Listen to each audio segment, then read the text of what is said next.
Si vous n'avez jamais vu de zélote dans l'évangile, parce que le véritable zélote, ce n'est pas notre frère Serge. Moi, je suis un premier zélote. Parce que j'ai donné la définition de ces zélotes-là. Nous sommes des hommes qu'on a déjà tués depuis longtemps. Un cadavre qui marche. Tout de suite commencer. Aujourd'hui, on va parler je dirais un peu de la vision de Dieu pour son œuvre. Comment est-ce que Dieu voit les choses? Comment est-ce que Dieu voudrait qu'on puisse organiser son œuvre? Parce que ça lui appartient. Parce que nous sommes simplement que des serviteurs. Et à travers cela, on va également voir la mission d'un ministre de la parole. Comment est-ce qu'un ministre de la parole, justement, rentre dans la vision globale de Dieu? Et donc, on va, bien entendu, on va extrapoler, on va un peu sortir des sentiers battus, comme toujours. Avant de commencer, avec des questions personnelles, toujours. Je n'ai rien dit, je n'ai rien dit. Mais avant de commencer, je voudrais juste te donner, rappeler un petit fait. Hier soir, j'ai regardé un film. Je suis tombé sur un film, un vieux film, qui s'intitule Left Behind, The One Left Behind. Okay. Donc, c'est-à-dire que ça parlait des gens qui ont manqué l'enlèvement. Et c'est à travers un petit peu la vision hollywoodienne. Donc, c'était pas je dirais que ce n'était pas un réalisateur chrétien qui a fait le film. C'était vraiment, c'était fait par quelqu'un du monde. Et justement, comment est-ce que c'était très réaliste en effet. Et ce qui m'a surpris, c'est que il y avait une famille, la maman a été enlevée, le jeune fils a été enlevé. Par contre, le père qui était un pilote d'avion, ainsi que sa fille, et tout d'une vingtaine d'années, qui étaient des personnes tout à fait incrédules, qui sont restées. Et tout au long du film, on se rend compte que la maman, qui était quelqu'un de très croyante, était un peu considérée comme une marginale.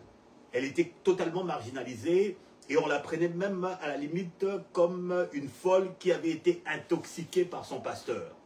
Parce que la maman n'a pas cessé de parler de l'enlèvement, etc. Mais personne n'y comprenait.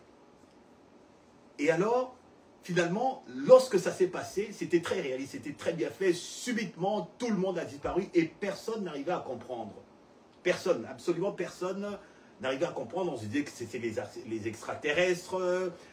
En fait, on a élaboré tout un tas de choses.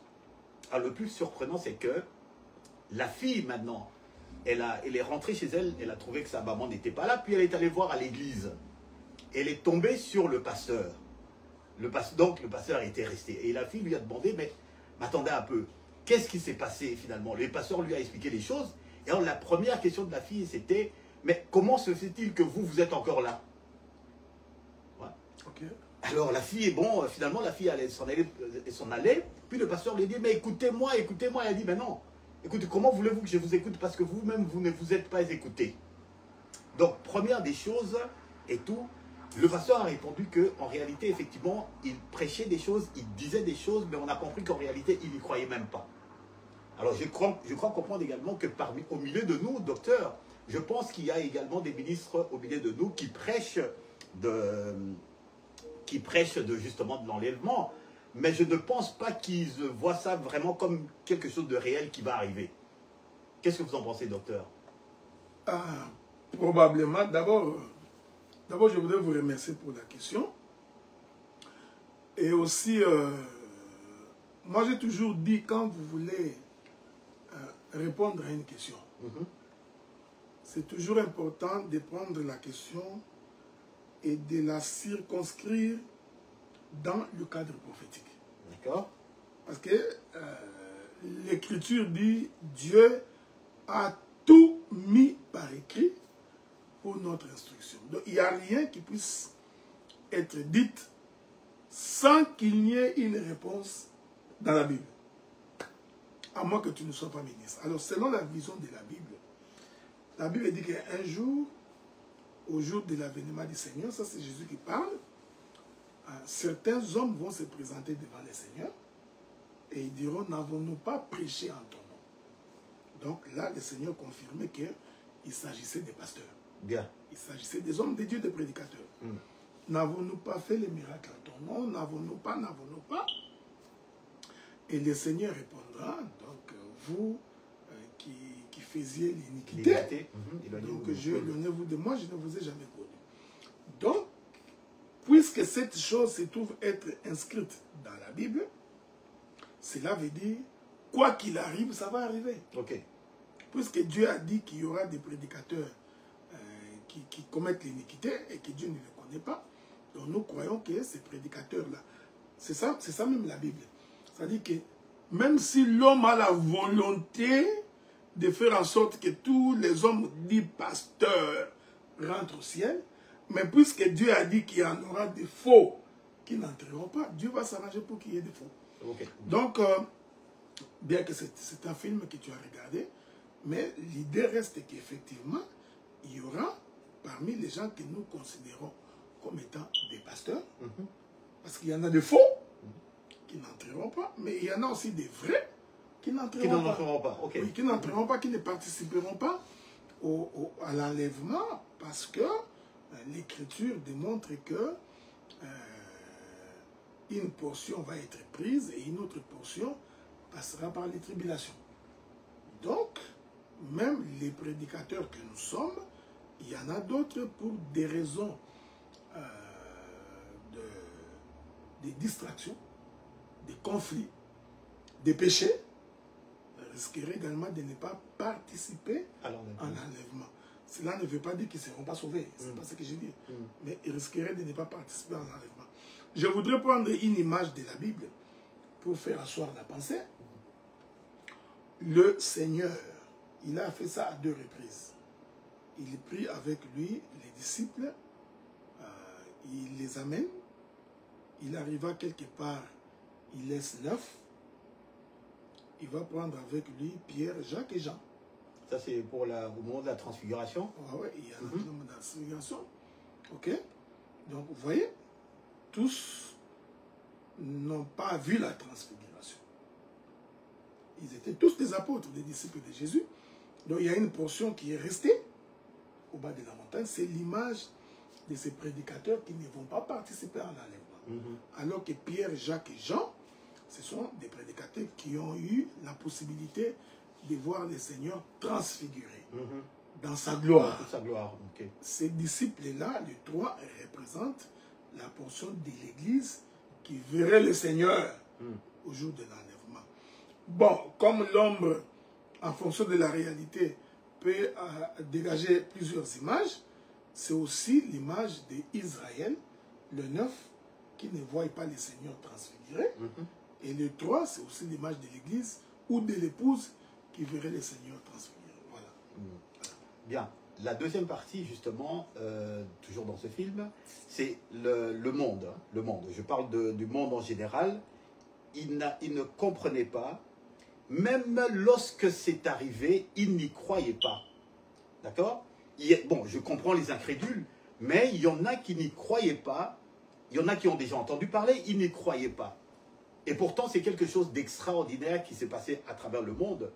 Mais alors, docteur, dans ce cas-là, je me retourne un peu vers nous. Comment voulez-vous que nous arrivions à faire comprendre au monde actuellement, et tout ça, que l'enlèvement, c'est une réalité, c'est écrit, ça va arriver. Regardez un peu la difficulté qu'on a, déjà maintenant, de leur faire comprendre quelque chose qui va arriver, parce que c'est écrit, alors qu'en réalité, même lorsque ça va arriver, d'autres n'y croiront pas.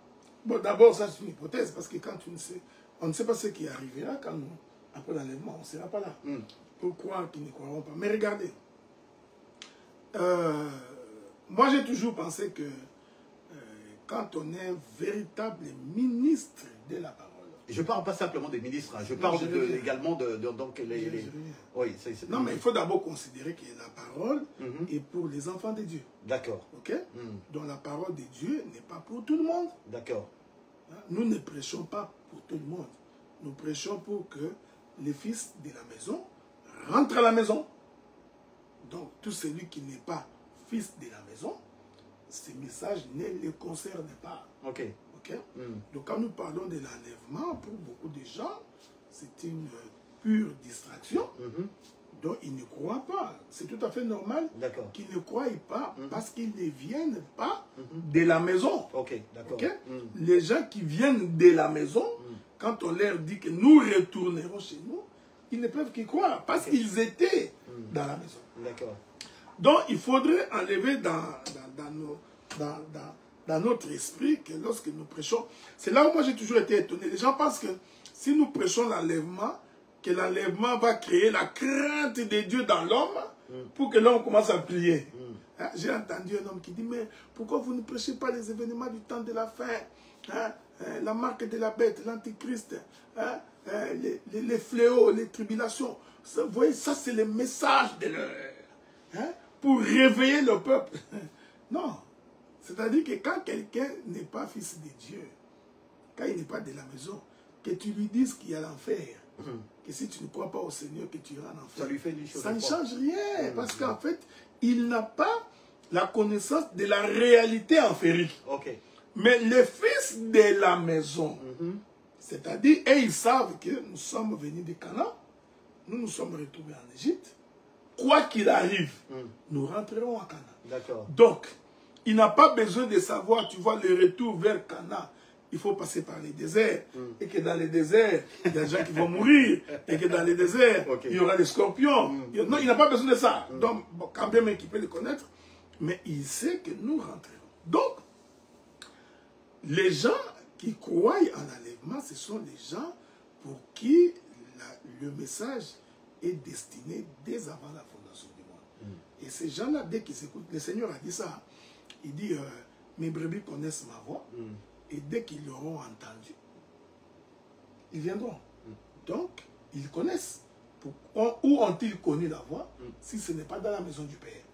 Donc, ils étaient dans la maison du Père, ils ont connu la voix. C'est comme ça que lorsqu'ils se retrouvent dans le monde, ils vont se remémorer cette voix qu'ils avaient entendue quand ils étaient dans la maison du Père pour pouvoir rentrer chez eux. Mais le reste, là, ils s'en foutent complètement. Ok, donc on n'a pas à se faire du mourant pour eux, on n'a pas à rougir parce que non, c'est bon, c'est ainsi. Non. Les choses sont telles qu'elles sont, et puis voilà quoi. Non, le problème c'est que nous, en tant que prédicateurs, nous avons pour mission de prêcher l'évangile. Bien. Nous prêchons à tout le monde. Ok? Mais quant à ceux qui vont croire à cet évangile-là, ça c'est Dieu. Ça ne relève pas de notre... C'est comme Pierre qui jette les filets dans l'eau, mais les poissons qui rentrent dans les filets, c'est Dieu qui décide de ces poissons qui vont rentrer. Okay, bien. Donc je ne peux pas dire, puisqu'il y en a certains qui vont aller en enfer, ils ne croiront pas au message, parce qu'ils ne sont pas fils de la maison, donc ça ne sert à rien que tout le monde en parle. Non, il faut que cette bonne nouvelle soit prêchée pour qu'un fils de la maison l'écoute et qu'il rentre à la maison. Ok, donc je ne sais pas, lancé dans le public comme ça, et si vous ne croyez pas, en fait ce message de peur là, de catastrophe, si vous ne croyez pas, tu vas aller en enfer, puisque ceci, tu vas en enfer, en fait c'est pas vraiment la méthode. Non, c'est pas la bonne méthodologie de présenter l'évangile. D'accord. Ok. Étonnamment, quand j'ai lu ma Bible, j'ai constaté que les apôtres n'ont pas prêché l'enfer. Ok? Les apôtres n'ont pas prêché l'enfer. Celui qui nous donne une idée de l'enfer, c'est l'apôtre Jean. Oui, il en parle. Mais c'est dans une vision. Oui, très brièvement. Okay? Dans une vision, pendant qu'il était sur l'île de Patmos, qu'on a crevé ses yeux. Parce que si on n'avait pas crevé ses yeux, il n'aurait pas reçu la vision. Donc, il faut qu'on te crève les yeux pour que tu aies la vision. Il nous l'a dit de façon laminaire. Voilà. Donc, mais les apôtres n'ont pas mis l'accent sur l'enfer. C'est pourquoi je crois que ce n'est pas la peur de l'enfer qui fait en sorte que quelqu'un puisse croire au Seigneur. Si vous procédez comme ça, donc nous comprenons que vous n'avez pas été appelé de Dieu. C'est pourquoi tu vois, il y a des prédications menaçantes. Donc tu iras en enfer. Ce que tu fais, c'est diabolico, affairico, satanique. Si tu ne crois pas, tu iras en enfer. Ce sont des menaces qui ne servent à rien. Parce que quand on n'est pas fils de la maison, qu'on te menace ou pas, eh bien, comme Pharaon pouvait le dire, qui est donc l'Éternel pour que j'obéisse à sa voix. Donc voilà. Bien, alors c'est assez clair. Et nous, en fait, bon, on pourra revenir une fois de manière à jour, de manière plus élaborée. Mais restons un peu maintenant, entrant un peu dans le vif. Docteur, dans le monde, un ministre, je veux dire que quand on parle d'un ministre autour de nous, il est souvent vu comme un dirigeant. Hein? Ministre de la Culture, ministre des Sports, ou un chef d'ailleurs. Parce qu'il occupe une fonction qui est quand même assez régalienne. Mais par contre, force est de constater que de plus en plus de ministres de Dieu sont perçus de la même manière. D'accord? Bien. Comme des dirigeants et comme des chefs, des ministres de la parole, perçus en tant que tels. Parce qu'en fait, ce n'est plus les dons qui sont mis en avant, ça devient comme des titres. Tu comprends? Je vais même faire la caricature. Docteur Adela, ministre de la parole, apôtre Franck des assemblées des saints, Denis Lacy, prophète des nations, patriarche Emmanuel, le pape Léon, je ne sais plus quoi, souverain pontife, pour ne citer que. Alors, dites-moi, docteur, le ministre est-il devenu une fonction honorifique? Être ministre de Dieu, ça devient une fonction honorifique à la lumière de ce qui se passe réellement en ce moment. Vous savez pourquoi est-ce que beaucoup de gens ont échoué? Des hommes de Dieu. Ah ouais, beaucoup d'hommes de Dieu, tu sais pourquoi ils ont échoué? Parce qu'il y a d'abord quelques éléments qu'il faut relever. Hein. Il y en a beaucoup qui n'ont pas reçu l'appel de Dieu. Il y en a beaucoup qui sont devenus ministres parce que c'est un pire petit d'un autre prédicateur. Il y en a d'autres qui sont devenus ministres parce qu'il offrait beaucoup d'argent à un prédicateur qui a fait de lui ministre. Il y en a d'autres qui sont devenus ministres parce qu'il a offert des vestes et des chaussures. C'est quelqu'un qui libérait facilement. On fait de lui ministre. C'est la difficulté que nous avons. C'est comme ça que ces gens-là, lorsqu'ils deviennent ministres, ils croient qu'être ministre, c'est être chef. Ok? Ils croient qu'être ministre, c'est être chef. Alors, toute la panoplie de ses prédications, c'est de pouvoir démontrer qu'il est ministre. D'accord. Parce que celui qui est ministre n'a pas besoin de démontrer qu'il est ministre. Non. Okay? Donc, quand il travaille, le peuple saura que celui-là, il a le ministère de la parole. Mais le Seigneur répond à cette question-là. Hein? Le Seigneur dit, celui qui veut être grand parmi vous, d'accord, il faut qu'il soit le serviteur de tous. Ok. Donc, la première chose que nous avons, c'est que beaucoup de prédicateurs ne sont pas serviteurs du peuple. Ok, d'accord. Ok? Beaucoup de prédicateurs se comportent comme des rois qui sont en train de trôner sur le peuple de Dieu. Donc, il est d'abord important de retenir que le ministre n'est pas le chef. Le ministre n'est pas le roi. Le ministre, c'est un dirigeant. Ok. C'est quelqu'un qui donne de l'orientation. Ok. Il est un modèle pour le peuple. Ok. Et le Seigneur dit, il doit être au service du peuple. D'accord. En d'autres termes, il est le serviteur avant toute du chose. peuple. C'est avant toute chose. Nous allons y revenir si le Seigneur le permet, parce qu'il y a beaucoup de gens qui ont mal interprété quand la Bible dit qu'il y aura 2000 coudées entre le peuple et les sacrificateurs. Ok. Là encore, beaucoup ont très mal interprété. C'est comme ça qu'ils se font appeler des bishops, des archibishops. Aujourd'hui, ils se font appeler des pères. Ok. Ok. Tout se tient, quoi. Tout se tient. Ils ont établi des chaises spéciales pour les pasteurs. Oui, et puis même quelquefois, bon, les chaises, il y a des tables. On va lire une écriture. Lisons une écriture, je crois que le Seigneur nous aide. Attendez, souffrez avec moi. J'ai une écriture que j'aime bien. C'est le Seigneur qui l'a dit. Hein? Des fois, nous nous posons la question, est-ce que nous lisons avec eux la même Bible ou ils sont en train de lire les autres Bibles? Écoutez, Matthieu chapitre 23. Prenez le livre de Matthieu chapitre 23. je veux commencer vraiment très rapidement par le verset premier. Alors Jésus parlant à la foule et à ses disciples dit, les scribes et les pharisiens sont assis dans la chair de Moïse. Ah, la chair de Moïse, c'est tout un enseignement. Ce n'est pas ce qui nous intéresse, mais dans leur comportement, vous allez comprendre qu'est-ce que c'est la chair de Moïse. Ce n'est pas seulement la prédication de Moïse. Okay? Faites donc observer tous ceux qui vous disent, mais n'agissez pas selon leurs œuvres, car ils disent et ne font pas. Les liens des fardeaux pesants les mettent sur les épaules des hommes, mais ils ne veulent pas les remuer du doigt. Ils font toutes leurs actions pour être vus. Donc même quand ils prêchent, même quand ils s'habillent, même quand ils organisent des manifestations. Vous voyez, le Seigneur démontre qu'en fait, l'objectif poursuivi, c'est qu'on tienne compte qu'ils sont là. C'est dans ce cadre-là que je suis en train de placer tous ces faux enseignements-là sur certaines notions qu'on a érigées dans nos églises aujourd'hui. Hein? Ok. Ils font tout pour être vus des hommes. Ainsi, ils portent des larges phylactères. Aujourd'hui, les hommes de Dieu sont toujours en veste. Hein? La plupart. Non, oui, la majorité sont toujours en veste. Quand il y a culte dimanche, ils sont toujours en veste. C'est pas gratuit. Les gens pensent que c'est gratuit. Ok? Ils ont des longues franges à leurs vêtements. Ils aiment la première place. Tout tourne autour d'eux. Le ministre a dit, le Père a dit. Le Père a dit, le ministre a dit.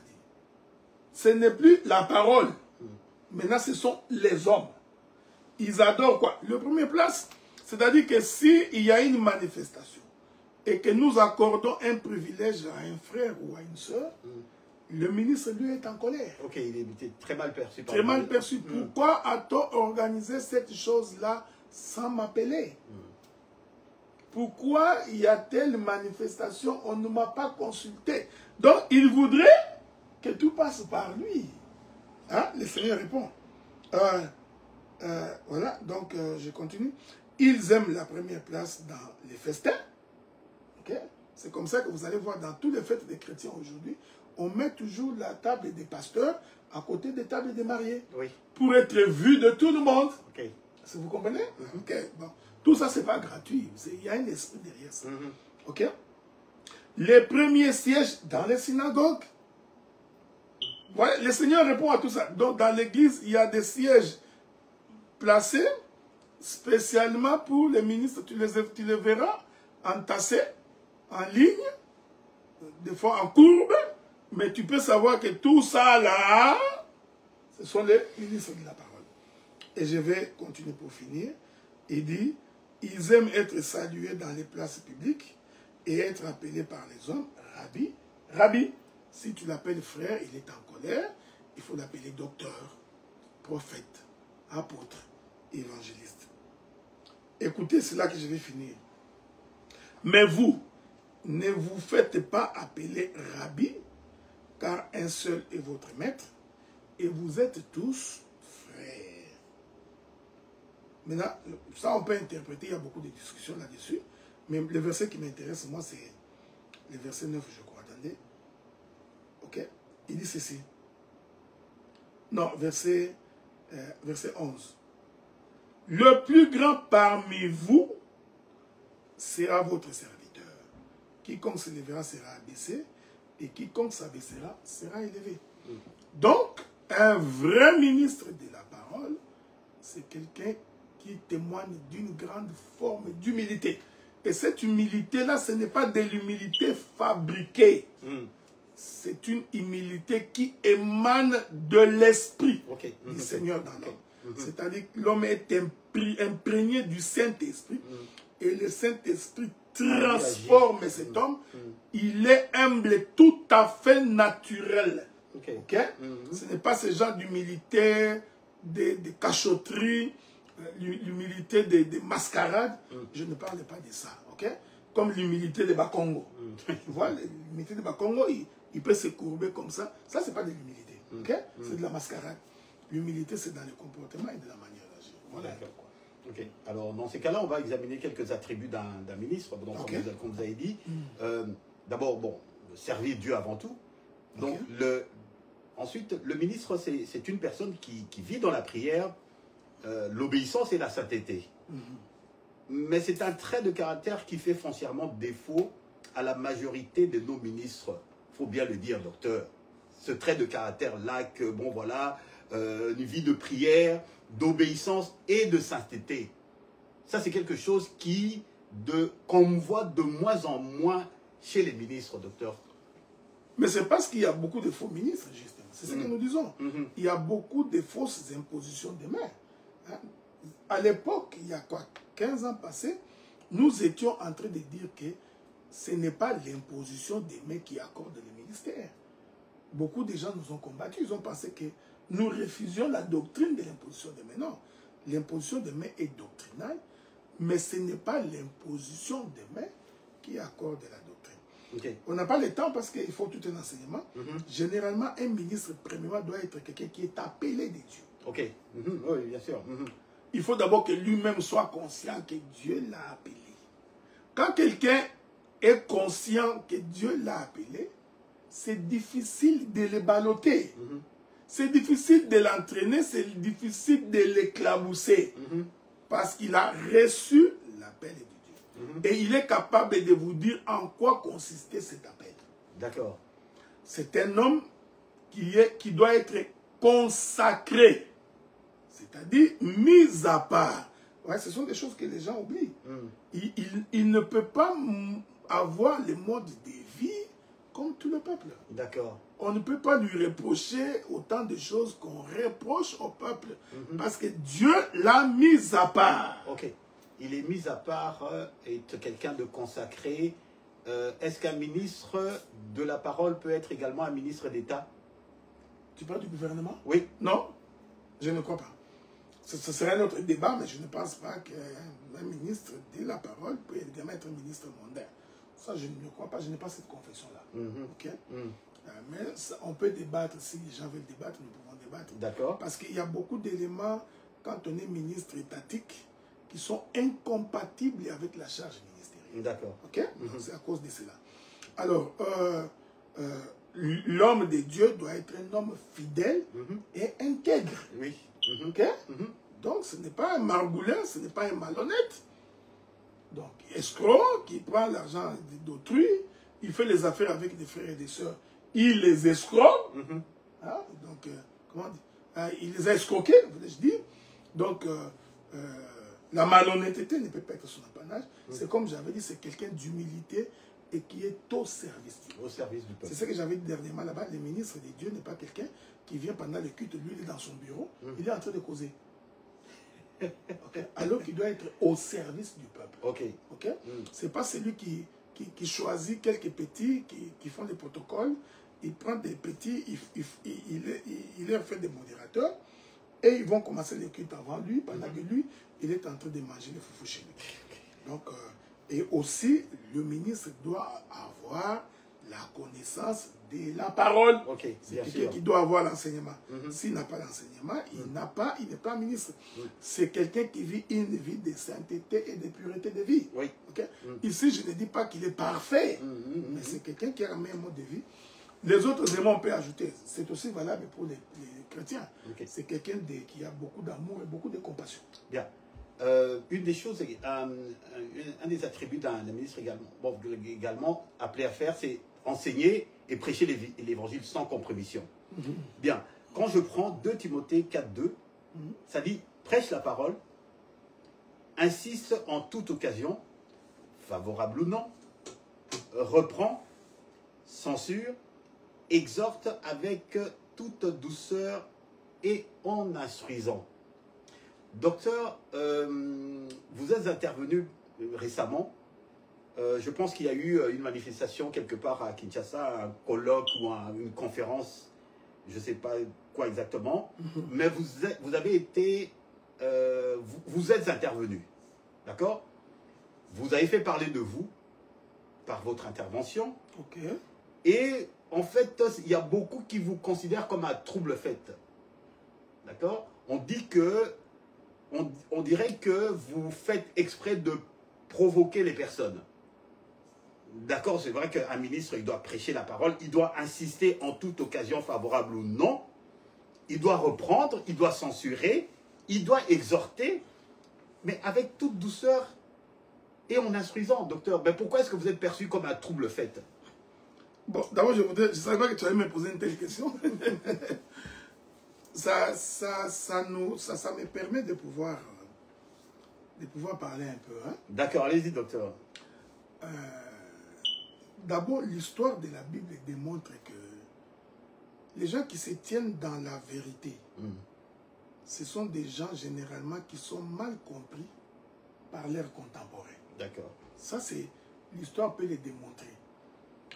Les gens qui ont l'avance, à qui Dieu a révélé, comme on dit en français, aux âmes bien nées, hein, la valeur n'étant pas le nombre d'années. Donc, il y en a de ces ministres qui sont en avance par rapport à leurs contemporains. D'accord. Et qui, quelquefois aussi, sont incompris par leurs contemporains. Je vais prendre quelques exemples dans la Bible. Élie, dans sa génération, était incompris. Jusqu'au point où Akab a jugé que c'était Élie qui s'aimait les troubles. Ok? Même les autres serviteurs, qu'on dit être serviteurs de Dieu, ont trouvé en Élie que c'était exagéré. Alors qu'en réalité, Élie avait raison. Vous prenez le cas du prophète Michée. Okay? À l'époque de Sédéchias et de toute sa bande, les gens trouvaient que pourquoi quand tout le monde marche à droite, Michée veut marcher à gauche. Pourquoi il n'est pas... Ça donnait l'impression qu'il est contre l'unité. Il n'aimait pas la paix. Ok? Je peux multiplier des exemples. Jean-Baptiste est pareil. Ah oui. Alors, l'histoire démontre généralement que les gens qui disent la vérité sont mal compris.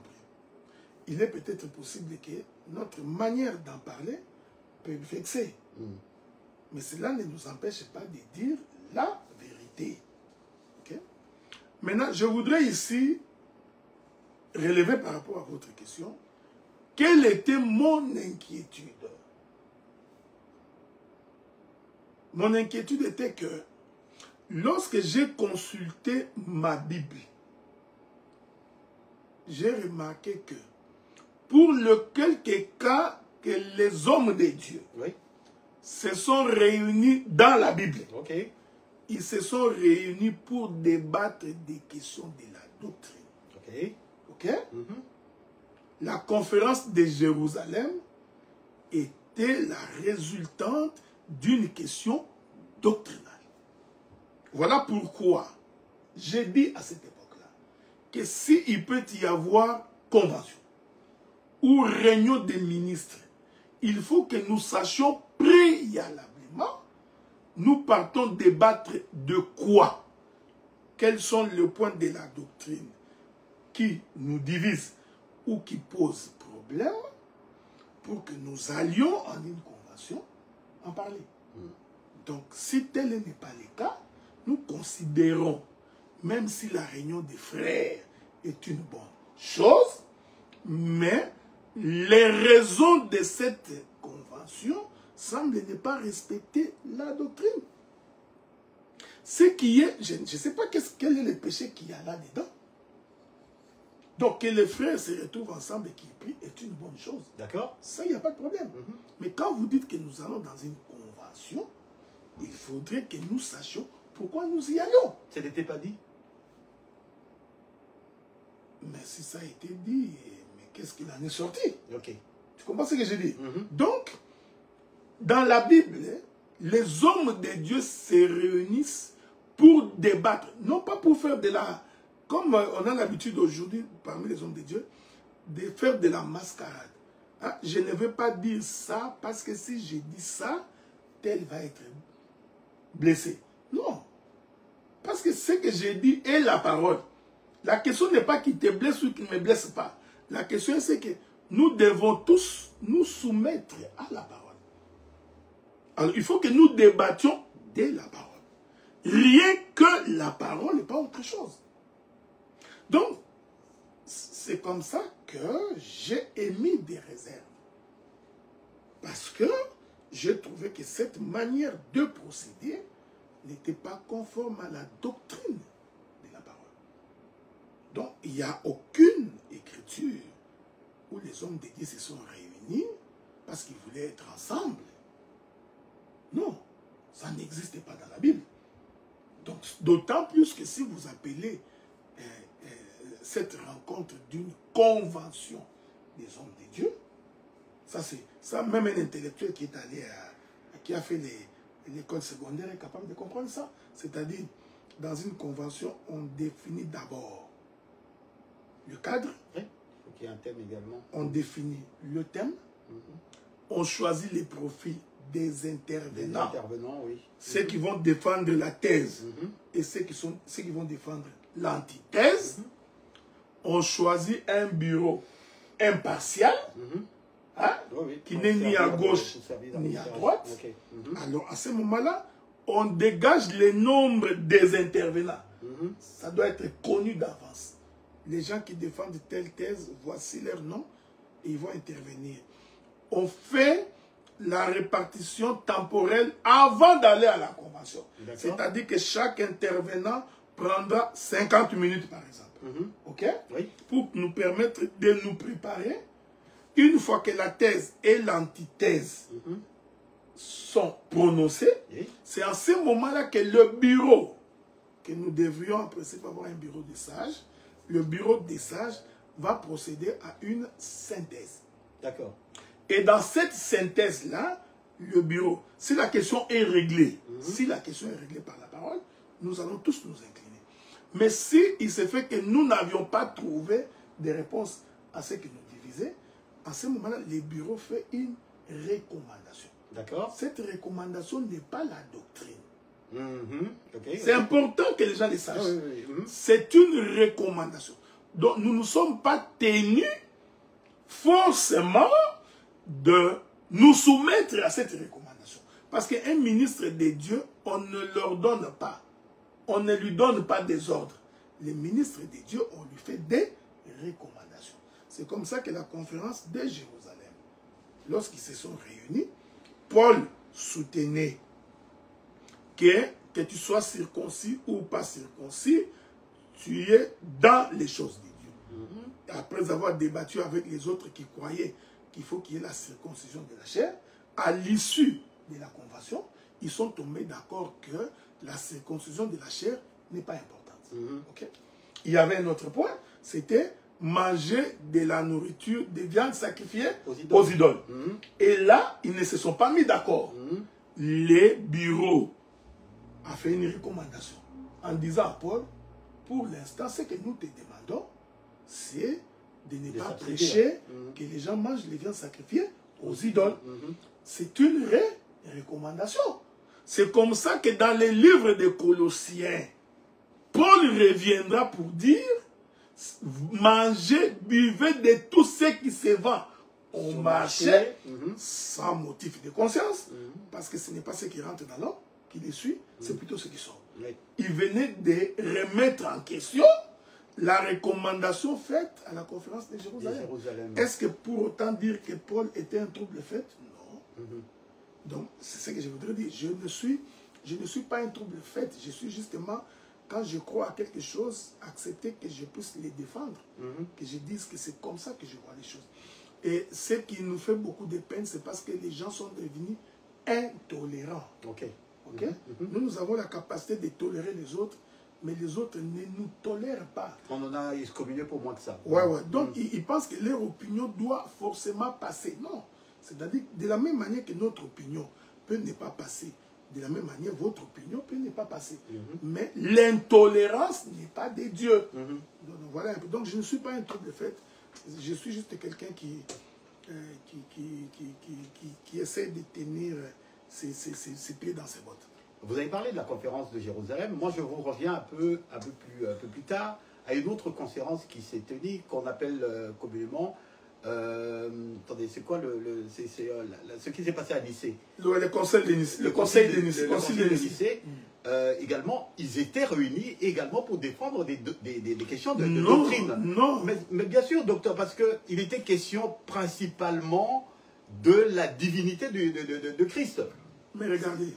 Voyez-vous, bien qu'il y avait plusieurs courants et tout, mais la question centrale, c'était donc celle de la divinité de notre Seigneur. Donc la motivation, bon, c'est vrai que Constantin, il avait peut-être son propre agenda, mais quand même, la motivation de base était quand même noble, docteur. Mais le problème, c'est que celui qui a convoqué cette conférence-là, c'est Constantin. Oui. Ok? Qui était un empereur romain. Oui. Qui venait de croire au christianisme. Oui. Et qui a voulu, parce qu'il avait une autre idée derrière sa tête. Oui, enfin, on lui traite beaucoup de choses. Non, le problème de Constantin, c'est parce qu'il y avait un groupe de gens qui contestaient leur manière de voir les choses, qu'ils ont traité d'hérétiques. Je suis en train de dire ça. Il y avait l'hérésie d'Arius. Oui. Ok? Je vais lire ça pour les gens qui nous suivent.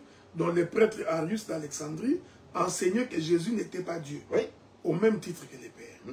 Mais une autre créature créée par Dieu, plus élevée que les anges, mais pas Dieu. Alors que Constantin avait la vision que, non, Jésus-Christ est Dieu. Ce qui est une bonne chose, non? Oui. Bon, regardez maintenant. Au point 4 des conclusions de Concile de Nicée. C'est là où ça nous pose un problème. Oui. Je vais vous lire qu'est-ce qu'ils ont décidé. À l'issue, ils pouvaient se limiter là. Oui. Regarde maintenant ce qu'ils vont écrire.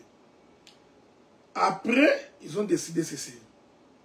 Constantin voulait la paix religieuse dans l'Empire. Oui, ce qui était une bonne chose également. Non, mais laissez-moi. Oui, allez-y. Oui. Les conciles visaient à rétablir l'unité entre les évêques divisés. Oui. Ok? Nous allons revenir. Vous savez, ça, l'unité, on ne la crée pas. Vous savez, je ne sais pas si les gens comprennent ce que nous disons.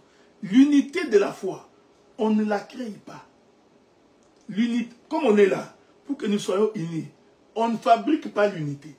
C'est-à-dire que si nous croyons à la même parole, et que nous deux là, nous avons le même Saint-Esprit, l'unité s'écrit automatiquement.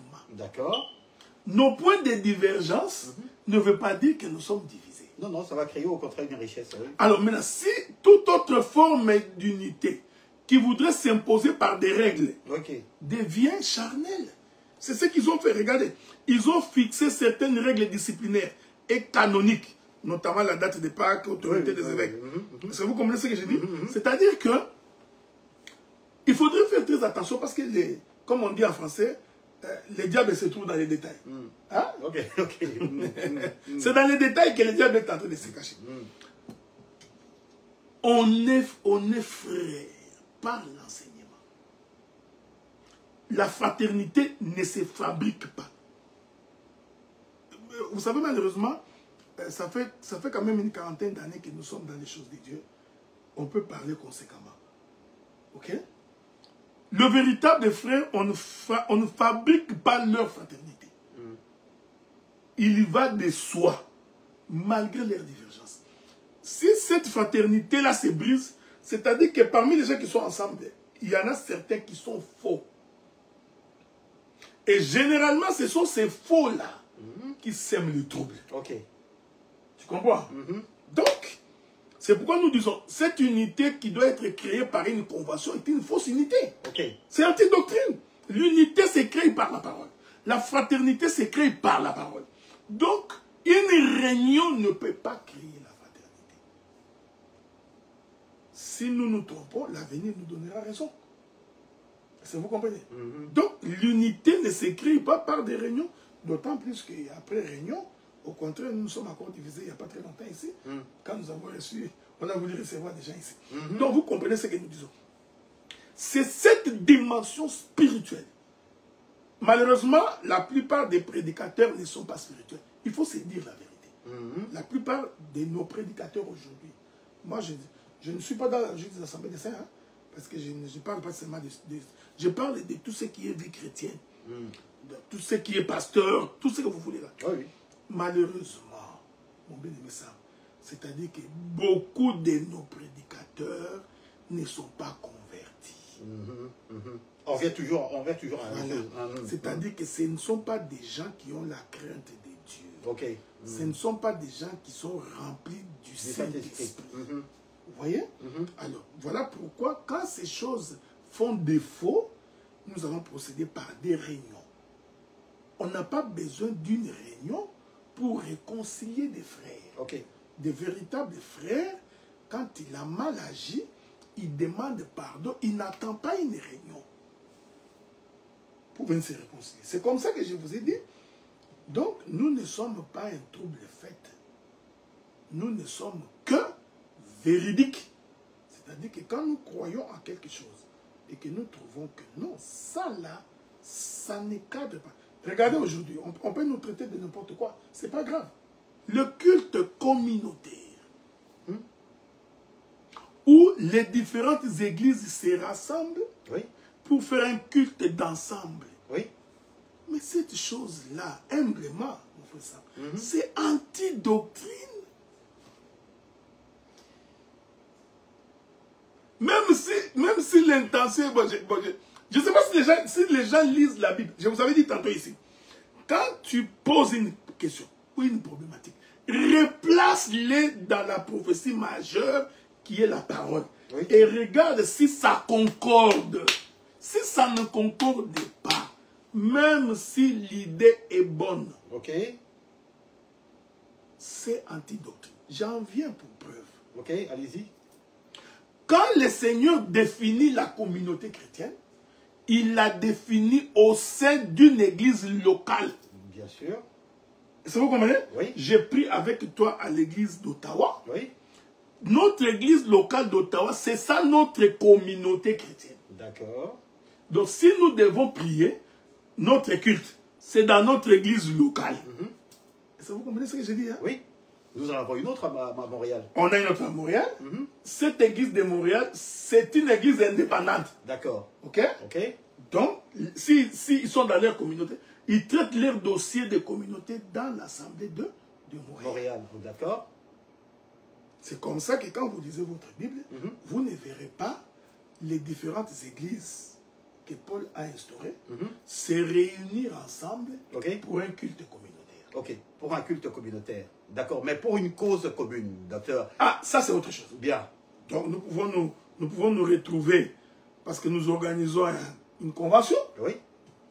Nous pouvons parce qu'il y a un prédicateur qui prêche à Montréal, les sujets intéressants. Nous demandons aux autres s'ils ont le temps d'aller participer. Ok. Une marche par exemple contre le racisme. Non, ce n'est pas notre mission.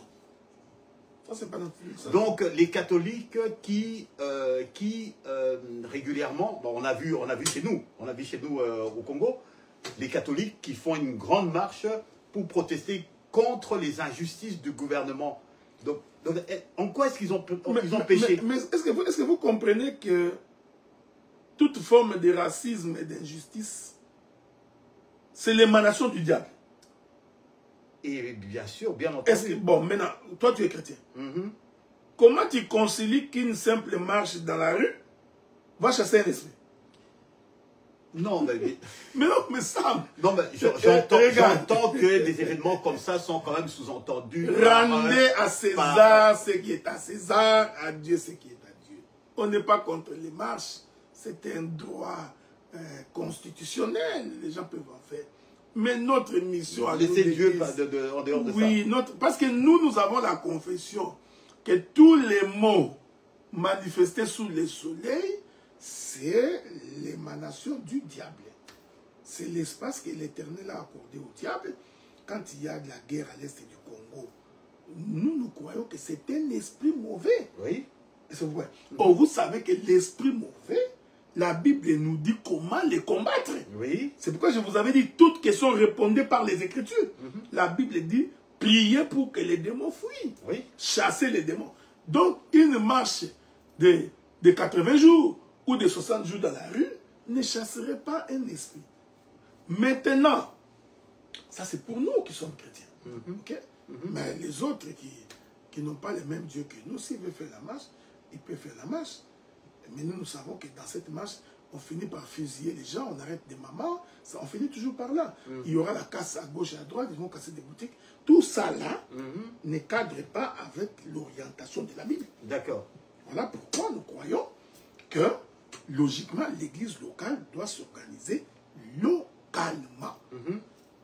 Ils peuvent être en connivence avec les autres églises quand il est question de la parole, de la doctrine. À ce moment-là, comme à cette époque-là, les autres enfants de Jacob ont dit, allons voir ce que les autres ont fait comme hôtel là-bas, sans quoi on va les combattre. Ils arrivent, ils trouvent que non, l'hôtel est conforme, il n'y a pas de problème. Donc,